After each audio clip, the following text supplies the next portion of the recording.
Hello, welcome everybody. We're excited to talk with some of our tech professionals today from various parts of the organization. And how many of us have really kind of thought about, what they'd like to do in their career, especially in tech, and didn't know really where to start. So I'm sure that we've kind of all thought about that at one point in time. And today we'll get a glimpse into some of our employees' roles and what they do, and find out a little bit about kind of their personal journeys as well. So I'll kind of start it off by sharing a little bit about myself. I am Michelle Balatico. I'm one of the senior program managers for our events and outreach team. My role here in Bellevue is to engage with both internal and external audiences for a variety of our offices in Atlanta, Dallas, Kansas City, and Bellevue for meetups, hackathons, as well as how we show up at conferences, and then some STEM outreach as well and community outreach. And so I necessarily did not plan to be in technology.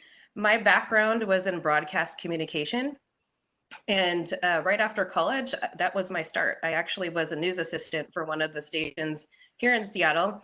And I collected sound bites, I did interviews, I put stories together and edited them.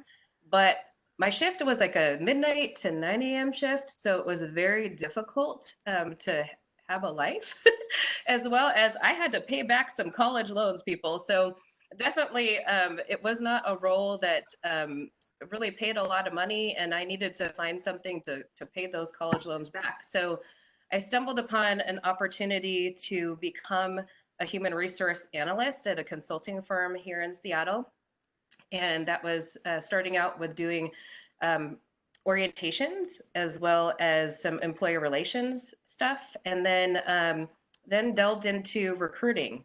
And so I really found that passion using my skills in communication, interviewing, as well as relationship building. So it was kind of a natural fit. Then, I started recruiting for technology folks throughout the Seattle area and software development, gaming, and travel. And I really liked that a lot, and found my way to T-Mobile. And so I've been here for 8 years now, and it's been a blast building teams and creating opportunities for people. And as a side gig, I actually helped run events for our technology team. And so since that was kind of an offshoot and in my spare time, a lot of the leaders saw that it had value in terms of engaging the community as well as employees, and then also a little bit of brand management piece. So that is what I've been doing for the last 3 years, and I really enjoy it. And it's just something that I stumbled upon in my career. And as you find, as you kind of take your journey, you might have some twists and turns, and might not necessarily end up in what you initially thought. So just trust yourself and open your mind to learning, and definitely you'll find your path. So we'll go ahead and hand it over to Joelle Steichen. She is one of our newer members on the team, and she's definitely got some exciting stuff to share with you. So with that said, I'll hand it over to her and then also share her information here. So one moment while I get that on the screen. Yeah, thanks for having me. While she's pulling up, I'll start talking a little bit. But as she said, I'm Joelle Steichen. I have been with T-Mobile for just slightly over a year now, about a year and 2 weeks or so. So I started with T-Mobile after I graduated from college last year.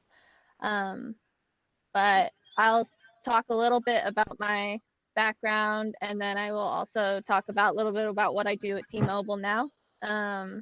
So going before college, I had no computer science experience. I lived in a small town in California. We didn't have a ton outside of the core curriculum. So it just seemed something something that would be interesting to me when I entered college. Thought I would try it out and see how I liked it. I ended up sticking with it through all 4 years. Um, but I attended college at UC Santa Cruz. So I was Banana Slug for 4 years. Played NCAA soccer my whole time there, so that was a lot of where my time was spent. Um, I still can't see the slides, Michelle. If Okay, I am trying to get there. Okay, Having technical difficulties here. no Uh, worries. Uh-oh. One moment here. Sorry about that. No worries. While at Santa Cruz, I more in the computer science field along with the classes I was taking. I also was volunteered at some hackathons. I didn't feel confident enough to actually participate in them since I didn't have a huge background, but I still wanted the exposure of everything that was going on. So I decided to volunteer at them, which is still a great, wonderful experience. And then I also ended up interning for 2 summers. Sorry, that's Um, the wrong. Interning for 2 summers at in my hometown, where I did some software work and I did um, just some computer sciences and naval base. So there was just different little projects that they had me do in the technical field. Um, and so that I didn't come from a strong background in computer science, but it's very possible to still make it in that field.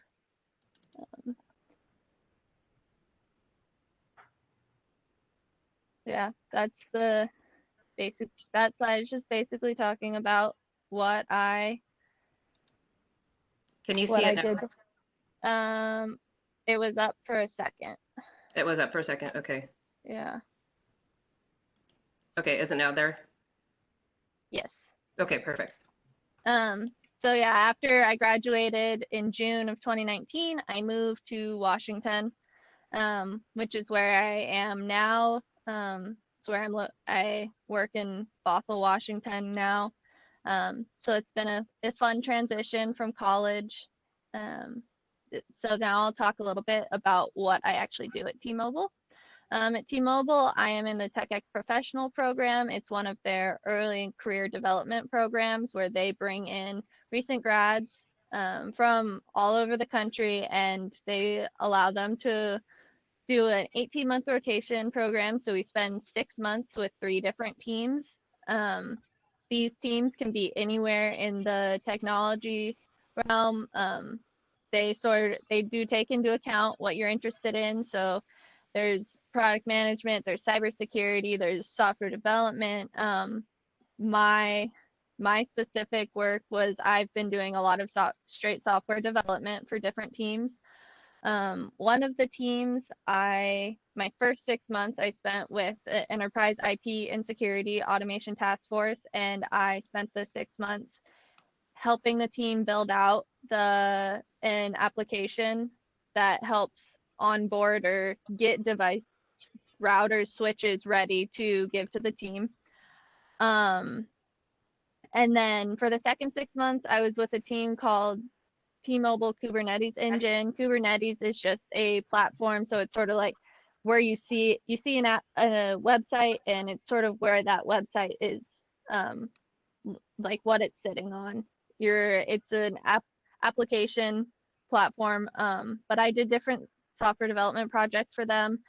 I made a chat bot, which is just a simple bot that they can use to interact with customers, and I helped build out best practices for their customers, and also started creating a tool for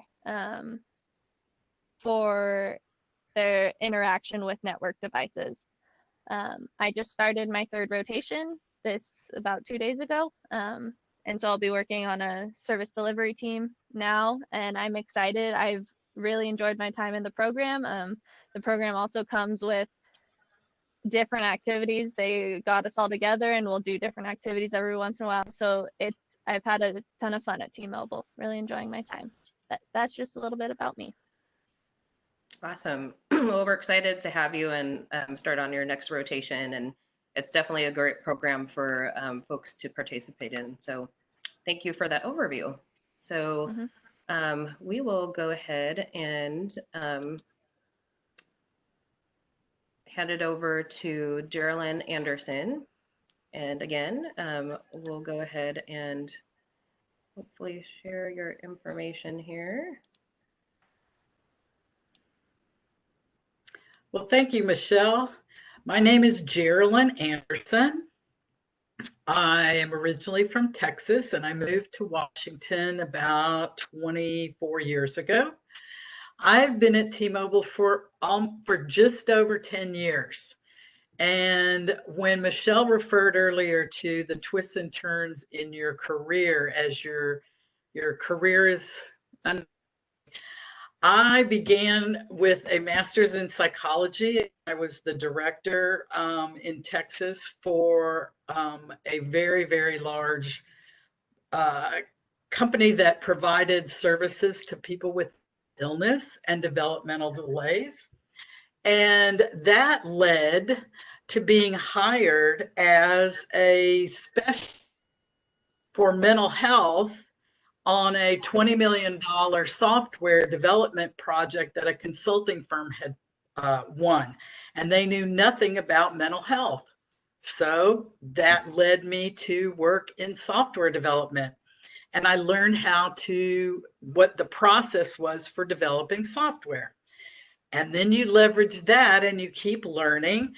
And I went to T-Mobile to lead project managers because I had done so many projects in my career, no matter what the industry or the practice was, and I led a team of project managers.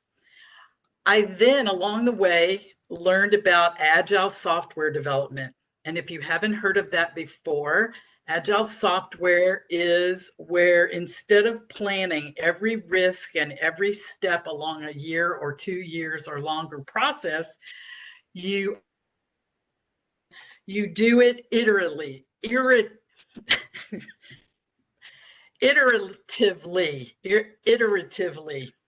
So you do it in small chunks, and as you build and show what you've built, what the software engineers show what they've built, the person who's paying or the group of product owners that are paying for the work can say, you know, that's really good. That made me think of this.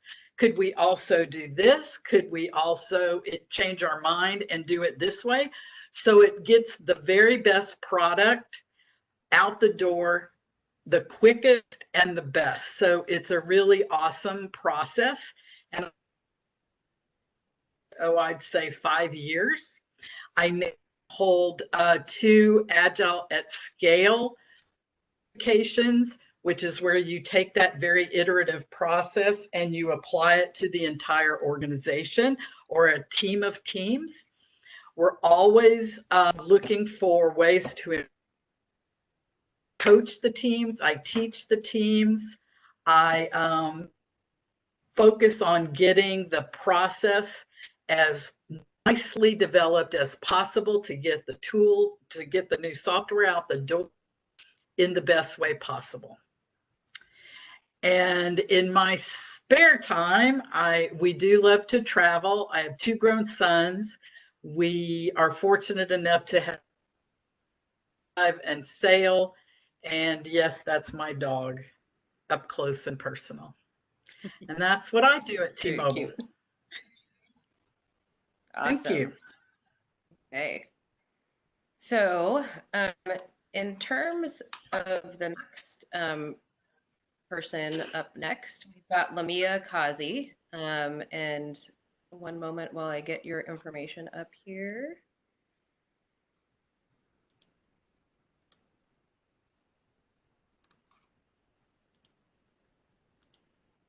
And you could just kind of start chatting there, Lamia. Awesome. Okay. So yeah, thanks for having me today. So my name is Lamia, and I'm also an associate TechX professional at T-Mobile. Today actually marks 1 year for me. I started at T-Mobile on July 10, 2019. And to give a little bit about me, I'm an American-born Bangladeshi Muslim. I'm second generation. So growing up, I didn't really grow up with a lot of tech. Like my mom was a teacher, my dad was an accountant. So hearing about computer science was definitely outside of my realm. I was born in Hawaii and I moved to Washington. So a lot of moving. Recently graduated from UW Bothell with a Bachelor of Science in Physics. And currently I'm pursuing my Master's of Science in Computer Science. And for fun, I really like to go hiking. I like to do road trips and I like to spend time with my cat. And that's my cat Opal right there. So I'll go on to the next slide.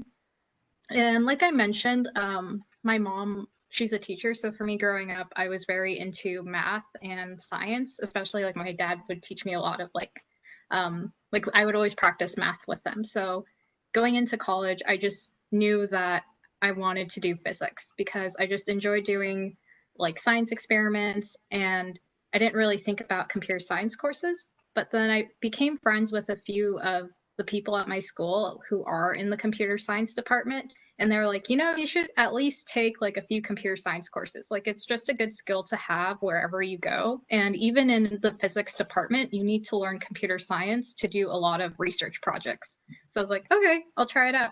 And then I took some computer science courses and got connected with faculty and learned that they had like undergraduate research programs going on at campus. And so I got involved and I started off with an augmented reality and virtual reality research group.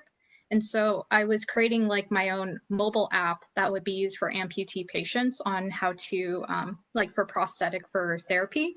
And at the time I was like, okay, I'm really enjoying this. I'm applying what I learned in class to this, but I want to be more part of a team because with research groups, you're very individualized. And so I pursued an internship at Digital Future Lab, which is a research-based game studio. And I started off as a QA tester, testing off their games.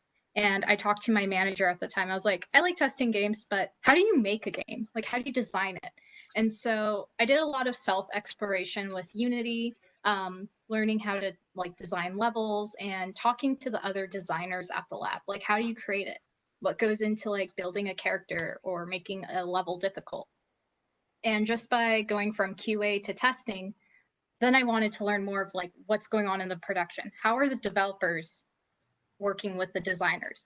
And then what is going on with the overall vision of this project? So I talked to my manager again and I was like, I'm very interested of like the overall project. And she said, you should honestly try being a project manager. So then I switched into another position as an intern as a PM. And that was a lot of fun. I got to work with 3 of our other projects. One of our games is actually released on Steam. You can definitely play it. It's called Ghostlight Manor. And yeah, so I started off as physics, but then I got more connected. And that's why I encourage you in high school and college to like branch out and try different extracurricular activities or clubs, because you never know what types of things you might be interested in, and it might be totally outside of your realm. So yeah, that was my experience in high school and college. So I'll go on to my next slide. And by building mentors in clubs and research groups, it really helped me step outside of my zone. So I started participating at hackathons. And as someone who's very introverted and scared to ask a lot of questions, I went with a few friends and we went to an Alexa hackathon hosted by Amazon. And in my team, they had me build Alexa skills. I was like, I've never built an Alexa skill before. But see, that's the importance of trying new things, because you get to ask questions. So when I was at that hackathon, I was actually asking a lot of questions to an Alexa developer on the Amazon team. And he would pinpoint me to like certain resources that I could utilize. And that's why I just find it so important, because you build those connections, you're constantly learning. And I just like throughout my experience in college, as I was doing new things, I realized I really enjoyed tech. But when you're in college and you're in your major, it's really hard to switch majors. So I just wanted to graduate and continue on with my experience. And I saw that T-Mobile had an Associate TechX Professional program in which I applied for. And I got in, and this program is, like, as Joelle mentioned, it's a great program. I'm currently in my 3rd rotation. So with my 1st rotation, I started off as a UX UI designer for the Data Frameworks team. And as a UX UI designer, let's say like you go on TikTok and you notice how TikTok encloses your whole phone and you just have to keep scrolling. That's the mad genius of a UX UI designer pulling you into the app. Like, they're really customizing your experience. And so after my 1st rotation, I went into my 2nd rotation as a product manager for frontline services. So let's say like you're a Sprint customer and you want to merge into T-Mobile. What's that experience like? So as a product manager, I work with the developers, and what I hear from the customers, what they want an easy way of being able to switch over to T-Mobile, but they still want to keep their device, but they want a new plan. That's what we help with. Or maybe they want like some type of calculator that helps calculate their loan estimate and everything clearly for them, and email to their email address. So that's what I do to work with developers at T-Mobile. And currently for my 3rd rotation, I'm in cybersecurity with Team Directory Services. So definitely learning a lot, and it's been a lot of great experience. So I would definitely recommend this program because you build a lot of connections with mentors and cohort. You're also given a lot of volunteer like opportunities as other full-time employees. So I've had like opportunities to volunteer with Ignite and United Day of Caring. Yeah, and then I'll go on to the next slide. So lastly, my advice as someone who went from growing up with not as techie and from a physics program, like as a physics major, is always keep learning, always take advantage of hackathons, even like free online courses, or learning like how to build code on your own. Like there's Scratch if you're at a middle school level, which is a great way to learn how to code using visuals. And maybe if you play Minecraft, you could always learn how to alternate a level or like change it up a bit, make some modifications. And these are just some books I would recommend to read. That's about it. Awesome. Well, thank you for kind of going through your background. And I like that you came from a physics background and applied that to just new learning and just having an open mind. So definitely goes to show that you can kind of, you know, make your own career and just like kind of roll with it and just see what you like and do what you want. So awesome. Thank you so much, Lamia. Thank you. All right.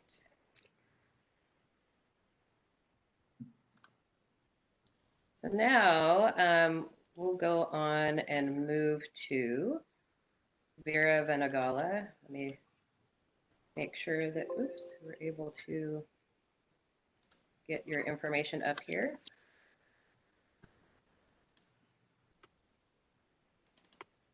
Hopefully this will show up soon. And Vera, are you ready? Okay. Thank you, Michelle. And as Michelle is sharing my slide, a little bit about me. My name is Veera Venigarla, and I came from originally from India. And a little bit background about me as a student or as a kid, I was crazy about math. So one of the things was dad was an engineer. So I always was, okay, dad is an agriculture engineer, being in math crazy. So there's a lot of math involved in structural engineering, in the building the bridges or component like a big, huge buildings. So is my field. So did my undergrad in India in BVM, and then I came as a student to do my master's in structural engineering in West Virginia University, West Virginia. So when I started doing my master's and everything, and once I completed it, I started working as a structural engineer, working towards my professional engineering PE. That's when I was I ended up doing a lot of structurally component designs, like designing, building for the bridge designs or the renovations of historical courthouses or the buildings and all that. And in the process, when you're calculating all this structural components, I started writing my own programs to do the calculation. Till then, I never cared about computer science. But once I started writing the computers, like the programming, and that's when it dawned on me, oh, wow, this is computer science. And the logic, math, and wherever it is a problem solving, like a critical thinking point of view. And that's when got me like, oh, let me get into this one. So that's when I started my journey in computer science. So at the time when I started in computer science, I wanted to do my second master's in computer science to make my foundation strong. As in structural, all the foundation has to be strong. Same way for going into the computer science, I wanted to make sure I have the structurally, I have the computers, the foundation, the concepts, everything strong. That's when I took my second master's. And it took me a long time, like it took me 7 years because I was working full time and I had 2-year-old. I was married and 2-year-old. My son was 2-year-old. And it took me in the evening, I was taking 2 classes per semester. And in the summer and everything, I lined it up accordingly. And it took me 7 years to complete the prereq and all doable. Once you set your heart into it, it will also build you that whatever you aim for it, go for it. There's nothing going to stop you. And once I was working in the multiple areas like defense, government, public, private, all these organizations with the multiple hats. I was like, is it a developer or a senior developer or a product owner or like doing like a technology strategist or enterprise architect or manager, senior manager across all these different organizations. I was really grateful for the opportunities God has presented in past 20 years. And in the process, in 2017, 2.5 years ago, I joined T-Mobile. I'm super excited to join T-Mobile. And I've been working in PNT tech organization, the release engineering platforms. And I've also been serving in the Access Disability Network chair in the diversity and inclusion for the Richardson DNI network. A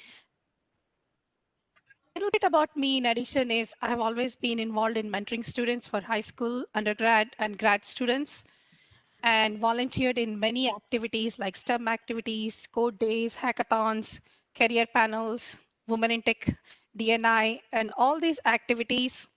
So basically, Roundup is I'm now married 25 years, and I have 2 kids. One is in college, one is in high school, and going strong right now. Okay. That's all I can explain Got about you. me. So I had a quick question, Vera. In terms of working in defense, government, public, and private, did you find that there is like a difference in the development work that you did? Very good question, Michelle, honestly, because we'll be like, oh my God, what's the difference? Or is it same? So whoever is interested in doing like defense and government gives the defense and government, I like to go like more in general. It's the same development. We can have different technology stacks, but it's the same development. But the one thing which is different is for their nature of the program you're working on, it can be very sensitive. So you will have like secret clearance or top secret clearance. But in general, work is development wise is same. Okay, awesome. All right. Are you ready for the next slide? Yes, please. Okay.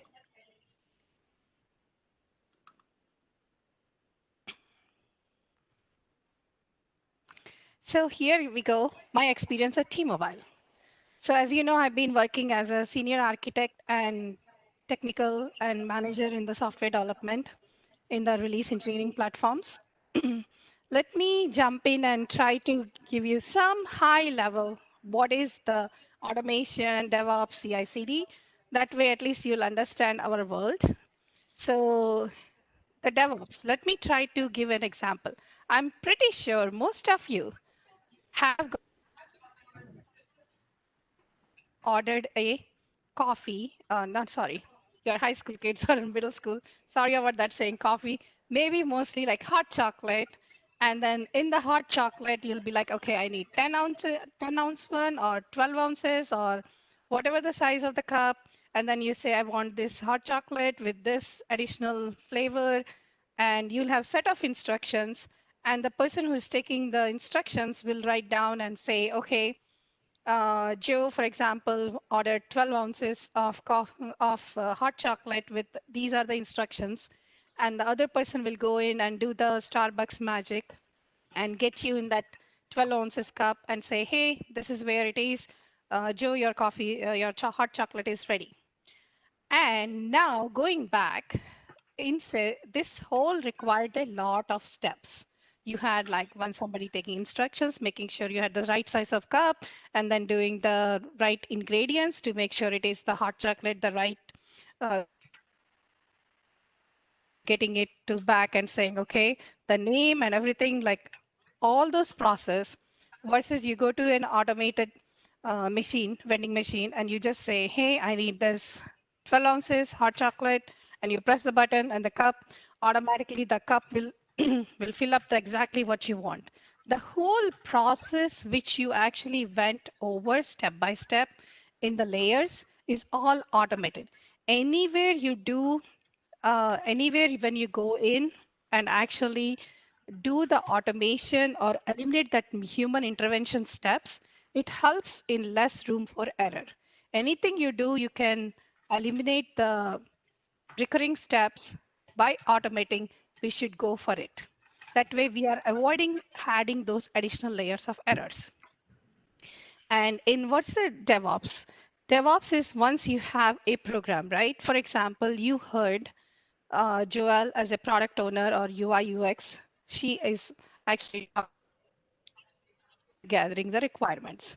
You got your requirements. For example, let me go with the house analogy. So you got your requirements for building a house. So Joelle is talking, actually I go back, yeah. No, actually, I think Lamia was the one who is the product manager. So Lamia is talking about, hey, let me see how you want your house to be built. You want this living room here, kitchen on this side, or playroom, this, all those requirements you're gathering. And as a product manager, you're defining all those things. You heard about Gerald talking about agile and everything. So as you saw in the agile process point of view, they will be associated, will be creating work related to those different user stories and saying, okay, this needs to be done. And these are 5 or 6, 7 user stories assigned. And then Joel is going to be, is the developer who goes in and builds those, actually does the coding to get you what you want. For the requirements, but you got this whole thing done in the dev land. And now ops person is the one, operations, they are actually deploying the whole code which was to the production. But typically in prior to DevOps, it was more like dev is siloed and ops is siloed. So whatever the dev has done, it is like pushing the information to ops, and it will be like, okay, my code is working everything, but ops says, no, it's not working. It's failing. No, but I have tested it. Oh, it's your problem. Something is not working. Versus having this siloed and having that breaking trust relationship, once we decided is bringing those two together in the DevOps environment where instead of being siloed, they work together. They're so much tightly in alignment and working together. And that helps because when you're doing it, hey, this is what is missing. And they will be like, no, this is here it is. And they're working collaboratively. And this results in a proper deployment of the product. And that whatever the requirement you had for your house, you can actually build it correctly, or it is deploying the product correctly. So CI/CD means continuous integration and delivery, right? So you are integrating, you're doing the development, and we are deploying it simultaneously. Instead of having a long waterfall method in the Agile, which Cheryl was mentioning, we do the value delivery every so often increments, like 2 weeks iterations, or so that way instead of waiting 3 months or 6 months for the big delivery, you can actually give them the customer focused delivery for each of the iteration. Iteration is a sprint or two. So in addition, so that's the continuous integration delivery. So these all are the concepts like where you are working in release engineering platform, quality compliance platform. The main goal is you want to have all this product in the standards. Whatever the PNT requirements are there, we are meeting their security. We want to ensure the quality of the code which is being deployed and is getting pushed to the production is meeting the customer requirement, is actually without any bugs and everything. It is more for meeting that quality of the code is where we are building this platform. That's the release. And we are always focused on customer is our, whatever we do, we always have to be thinking about what is the customer's need. Is this meeting the customer? Michelle, can we go to the next slide, please? Sure. So briefly, I would like to say some few tips, and we can go over later, and you'll have this slide. I'm pretty sure Michelle is sharing it. So one of the books I'd like to say is The 7 Habits of Highly Effective People. This will help you irrespective in your life, whether you're in a middle school, high school, but these key habits will always help you to be successful. Manifesto will be a great tool for you as a middle school or going to high school, especially when you are going through if you have the checklist manifesto and have those documented and having it will make you more not only process, set you for success. And listening is a key, which I'd like highly recommend about it, where listen to everything, because the more you listen, you'll be able to understand more and also helps you to be able to reflect back. The next one I'd like to go is the 5 dysfunction of a team. This one will really help you even now, because in a high school, you also have a lot of projects, right?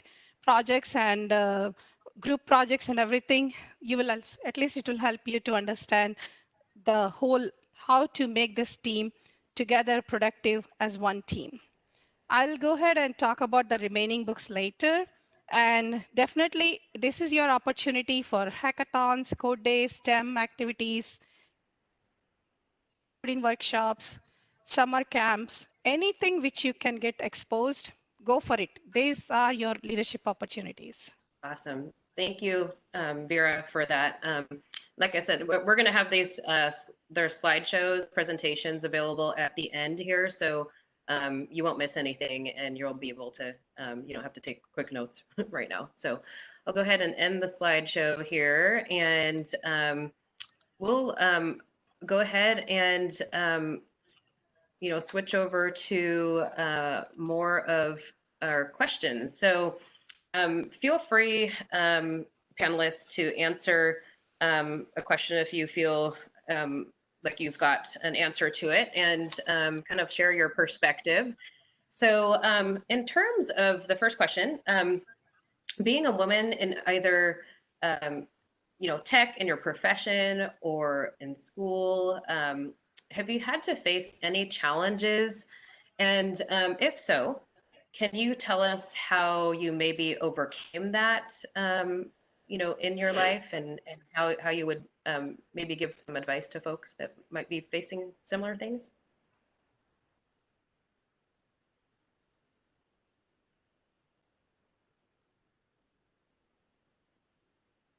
I'll jump in at once. So, okay. I was going to let them give their answer. Me too. I was giving Joel the opportunity. Come on, Vera. I mean, I can also speak on what I know Lamia has brought up in the past, and which also rings true to me. But it's sort of when you're going through classes, yeah. I would go into my classes of 200 plus people, some of them, and I'd be sitting there as one of 5, 6, 7 girls in the class. But like a big thing is just being confident that you can do it and having the belief in yourself. And even if you're not taking the same steps to get to an answer or the same steps to get to an end goal as everybody else in your class or as just the other person that you're working with. Like, have the confidence that you can also get to the answer in a different way. And just things are not always going to work out perfectly the first time. So just keep working at it. And just believe in yourself. Awesome. Thank you, Joelle. Hmm. I would also say that just as mentioned, doing extracurricular activities, those are very, and we have the benefit at T-Mobile and likely at many more large companies or even small, that Women in Technology is a group that available to you, and I certainly recommend getting involved and meeting your peers and joining with them in making a presence, equal presence for women in this field. Yeah, so definitely we at T-Mobile, we do have affinity groups for diversity, women in technology, as well in colleges. I know that there's like women in UX and different types of associations. And then even in high school, there are programs as well. So, you know, kind of seek those opportunities for diversity. And even if you're an advocate, males can join too. It's definitely a great way to get some different perspectives and, you know, learn from your peers. Vera, And you have something to say? yeah, in addition, I'd like to everything what Gerald and Joel has said, I'd like to add is communications. Communication also will help you in your career path. That is a key which will help you. And as Joel and Lamia has mentioned before, like being in minority, it should not hurt. No matter, doesn't matter what minority you feel, just always have confidence in yourself and believe in yourself and go after pursuing your dream and passion. And as I used to say, sky is the limit, but my daughter always used to say, Mom, sky is not the limit. We have galaxy. So I just want you guys to know, just go after your dream and pursue that and never be afraid, believe in yourself. No matter when or whenever you decide is the good time, go for it. It's never too late. That's good sound advice, Vera, for sure. Okay, so in terms of skill set, what do you believe are the important ones to survive in this industry? They can either be soft skills or they could be tech skills. What do you think would be your advice in that realm? So in my opinion, and what I found true for myself, it may not be the same for everybody else, but the most important thing that I find is working on my soft skills and having the confidence and the communication skills and the willingness to ask for help. I feel that I can learn those hard skills or those technical skills that I need to succeed with a team or succeed with a specific project if I have or if I'm confident in the soft skills that I need to communicate with my team effectively, and make my voice heard and ask the correct questions so that everybody is because more often than not everybody's willing to help you. You just have to be willing to speak up and figure out what you need to know. I think you mentioned like asking questions and not being afraid to do that is very important, because even people that have been at a role for a long time, they could gain an understanding from folks that are coming in new as well. And so we should never be afraid to ask questions, because that's how you learn. And that's how you're going to get, to, that right answer or solution. And so we shouldn't be afraid to ask questions at all. So that's a good point. Yeah, I would like to add, in addition to what Joel mentioned, is communications. And communication is a key, again, because that will help you to ability to articulate yourself and also understand uh, what you want the big picture is, or able to understand the big picture. And also it's a key for lot of things in life. And as clear you are and communicate, it's better. And if you don't know, please ask. Don't be afraid to ask. That's a key. If you don't ask, it will be assumed that you understood, right? So make sure you ask lot of questions. The other thing is always have a learner mind, because always open for learning new things. The new things will help you to go to the next horizon, to have that adventurous mindset, because no matter what you do, you are going to go to the whatever your passion goal is and achieve those things which your heart is will be excited about doing things. Go for it. And the other key thing which you are learning right now in middle school and high school is definitely being a team player.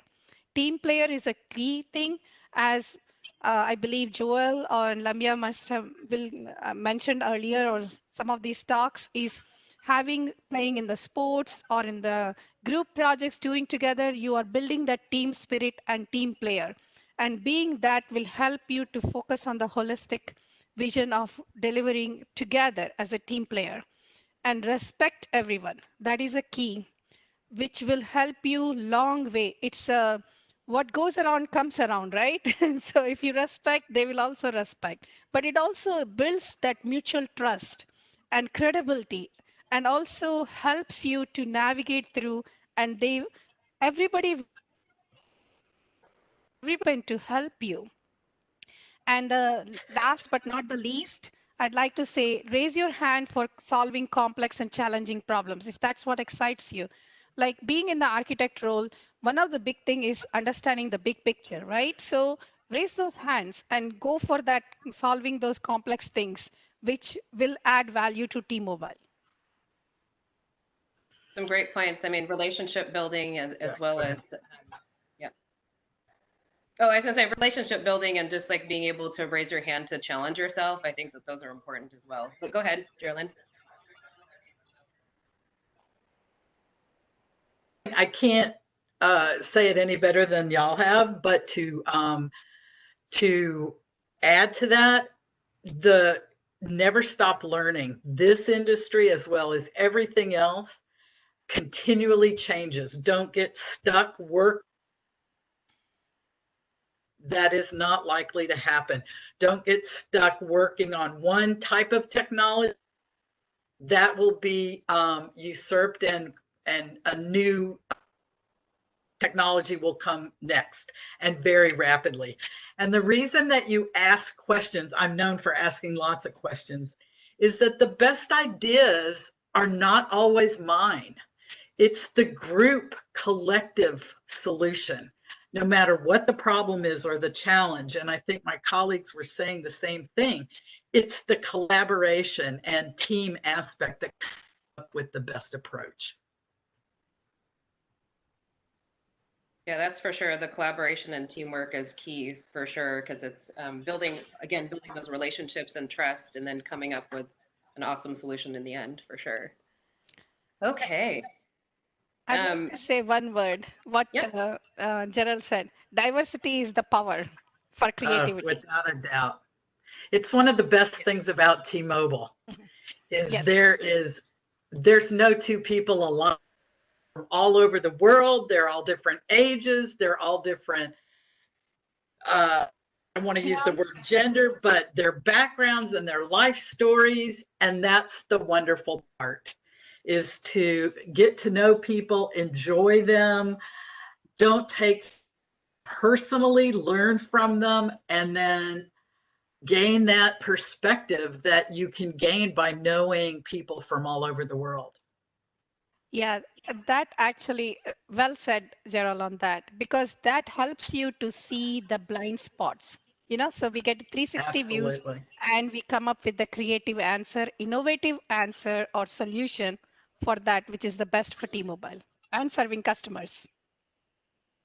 Yep, diversity of thought, And will for sure. serve you the best, and will serve you the best, yourself the best as well. We said one thing, trust everyone, but also be trustworthy. Make it so that people can trust you also. I can't stress that enough. Right. The trust Yes. is the key. Yeah, I was gonna say, follow through, make sure that you, like what you promise you can, or if you can't promise, you'll tell them that you can't. because definitely those are some things that you'll want people to kind of gain that trust in the relationship and build upon that for sure. Yeah, I'd like to add one more comment on that. It is such a great, the trust is such a key. And one of the books I have recommended is also the positive power of saying no, because as Gerald and Michelle, everyone has said about the trust, is like you want to build a trust, right? And that comes with credibility. And you should be able to say, hey, I can deliver, or I cannot deliver, but I can deliver this. I cannot deliver this 100%, but maybe these 3 items which you want out of 5, I can get it done. So that will give the being authentic and being trustworthy by being honest, and then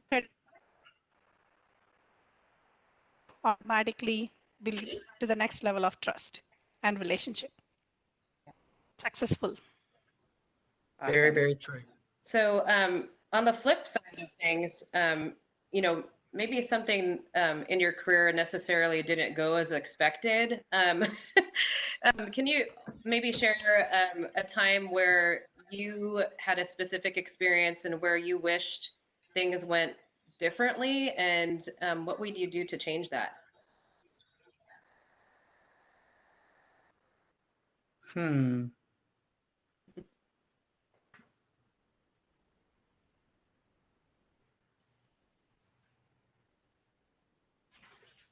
It's not that it always went perfectly, but every situation solutions. So I don't know how to answer you. I think sometimes it's just having a candid conversation, and other times it's checking with your coworkers if they're experiencing a similar thing, and other times it's consulting with HR and vetting your issue and trying to see if, or your supervisor, depending on who you're having an issue with, or just keep going and let it pass. And it does, it evolves and changes again, and then it goes away.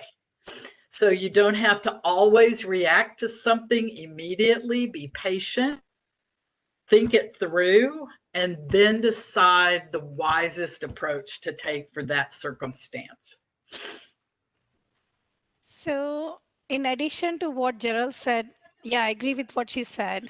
It's definitely custom and based on that, whatever your attacking situation or the problem. So, one of the time I can explain is one of the programs we have decided that we are pursuing, we all came together and worked on it on the analysis phase, requirement phase. This is what is going to take to deliver.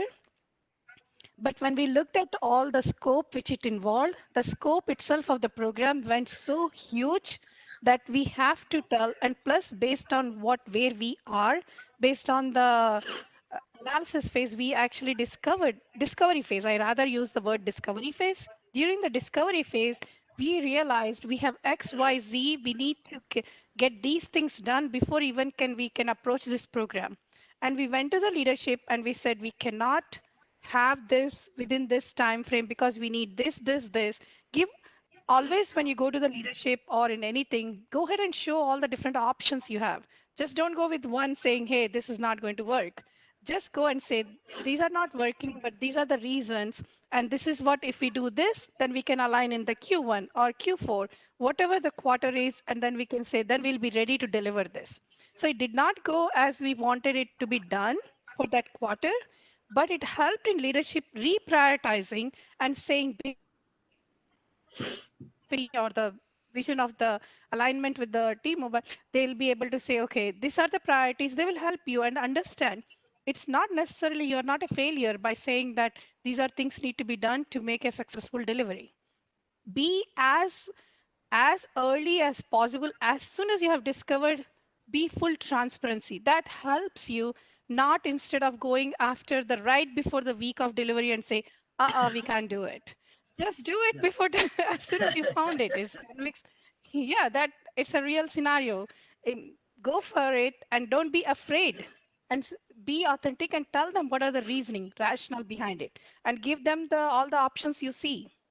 Work together. We can make it. We are one team. Don't be afraid.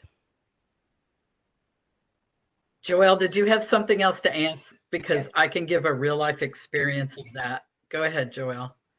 I just feel like I'm absorbing my own career panel now. I'm just taking in all the information. So, Yeah, I feel can like I end don't right have there. anything specific. We can to- end right there, Michelle.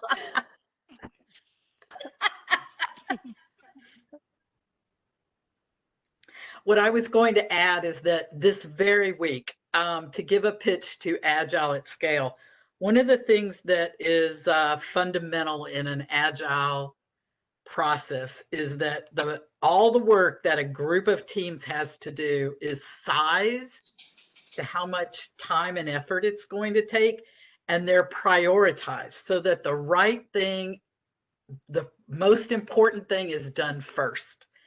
And one of the circumstances that we had this week as we worked on our plan for the third quarter was that we are way beyond what the teams that we currently have can absorb. Their capacity for work is exceeded by close to at least a third. So they were either going to go, we can do it all, great, move on, and then disappoint management and leadership and not get it all done, or they were, which happened today, they went to leadership and said, here's our estimates of what this work will take.